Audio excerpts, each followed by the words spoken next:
ายดีมื้อนี้ข้อยจะมาร้องเพลงบ่ลืมแฟนเก่าบ่แม่นเนาะบ่ดีคือแฟนเก่าอ้ายก็ฮักน้องเองบ่น้อยกว่าเขาอ้ายก็เอาใจเศร้าคือเขาเด้อนางแต่เป็นหยังน้องยังบ่เซาเที่ยวแต่เว้าหาเขาทุกบาทยังบ่สงสารแฟนใหม่คืออ้ายบ่ล่ะพยายามสนเจ้าเอาแต่เรื่องใหม่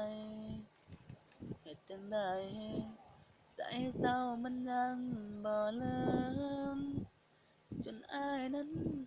เริ่มท้อถอยใจหากน้องทำใจก็บ่ได้นานขึ้นหัวใจอ้ายมันหมดแรงเบิดฝืนต่อแล้วล่ะ ขอโทษอีหลีที่อายบ่ดีคือแฟนเก่าเจ้าน้องบ่ลืมเขาหากเขามันเลยหม่นหมองคบกันก็หวังได้ใจแต่สุดท้ายได้เป็นที่สองต้องให้อายเป็นตัวสำคัญใจน้องยัง